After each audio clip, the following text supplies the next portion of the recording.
Praise the Lord. இயேசுவின் நாமத்தில் ஒவ்வொருவருக்கும் என்னுடைய அன்பின் வாழ்த்துக்கள். 5 மாதங்களும் தேவன் நம்மளை ஆச்சரியமாய் நடத்தினார்.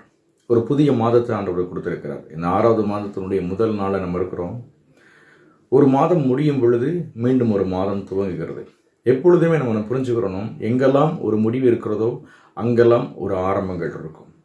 எங்கெல்லாம் ஒரு ஆரம்பங்கள் இருந்துச்சோ அங்கெல்லாம் ஒரு முடிவின் ஒன்று இருந்திருக்கும். ஸோ இயேசுவின் நாமத்தினால இந்த மாதம் தேவன் நம்மை ஆஸ்வதிப்பார். ஒவ்வொரு மாதங்களும் நம்ம என்ன பண்ணுவோம், ஒரு புதிய வாக்குத்தத்தங்களை நம்ம கேட்போம், புதிய வார்த்தைகளை நம்ம கேட்போம். நல்ல விஷயங்கள் தான். ஆனால் ஒரு மாதத்திற்கான வாக்குத்தத்தங்கள் இருக்கான்னு கேட்டால் எனக்கு தெரியலை. ஆனால் 1000 தலைமுறைகளுக்கான வாக்குத்தத்தங்கள் வேதாகமத்தில் இருக்கிறது. வேதம் 1000 தலைமுறைக்கும் எனக்கு வழிகாட்டுகிறது.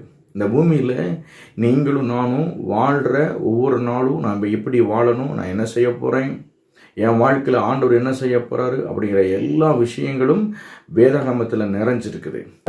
வார்த்தை 1000 தலைமுறைக்கு வேலை செய்யுமா? 6வது மாதம் மட்டும் வேலை செய்யாது, 1000 தலைமுறைக்கென வார்த்தைகள் கொடுக்கப்பட்டிருக்கிறது. என்னுடைய விசுவாசத்துக்கு வார்த்தையை பயன்படுத்தக்கூடாது. வார்த்தை என்ன சொல்லுதோ அதை நான் விசுவாசிக்கணும். 1000 தலைமுறை, 10,000 தலைமுறை, இந்த உலகத்தில் வாழ்கிற எல்லா மனிதர்களுக்கும் வார்த்தை வாக்குத்தத்தங்கள் பொதுவாக இருக்கிறது. ஆபிரகாம் ஒருவனாக இருக்கிறவன் அழைத்து அவனை ஆஸ்வதித்து அவனை பிறக்க பண்ணார். ஆண்டவர் ஒரு தலைமுறையை கூப்பிடல, ஒருவனை கூப்பிட்டு அவனை தலைமுறையாக மாத்துறாரு. வார்த்தையை யார் விசுவாசிக்கிறாங்களோ அவங்களுக்கு அந்த வார்த்தை வேலை செய்ய ஆரம்பிக்கிறார். சங்கீதம் 107 வசனம் சொல்லும், வம்சங்களை ஆஸ்வதித்து அந்த வம்சங்களை மந்தையை போல் ஆக்குறார் அப்படின்றோம். நம்முடைய வம்சங்களை ஆஸ்வதித்து அந்த வம்சத்தை மந்தையை போல் ஆக்குறான்னு பாருங்களேன். ஒரு மனிதனை அழைத்து அவனை ஒரு வம்சமாக ஆஸ்வதித்து அவனை வம்சமாக மாற்றி அந்த வம்சத்தை மந்தையை போல் ஆக்குறாராம். மந்தைனா பாதுகாப்பு. மந்தைக்கு ஒரு பராமரிப்பாளர் இருப்பார், மந்தைக்கு ஒரு வாசல் காக்கிறவன் இருப்பான், மந்தைக்கு முன்னாடி நடந்து போகிற மேய்ப்பன் இருப்பான். இப்படி நிறைய விஷயங்களை சொல்லிகிட்டே போகலாம். மந்தையில் இருக்கிற எல்லா ஆடுகளுக்கும் பாதுகாப்பு இருக்கும். அதுக்கு சரியான உணவுகள் கிடைக்கும், அவருடைய காயங்களுக்கு மருந்து இருக்கும், அந்த பராமரிப்பு கிடைக்கும்.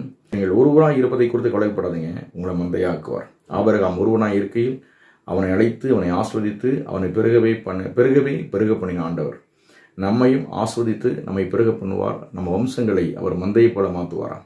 ஸோ வாக்குத்தத்தங்கள் இன்றைக்கு மட்டுமல்ல, அது என்றென்றைக்கும் தலைமுறையாக நின்று வேலை செய்யும் என்பதை ஒரு நாள் மறந்துடாதீங்க. கர்த்தர் உங்களை ஆஸ்வதிப்பார்.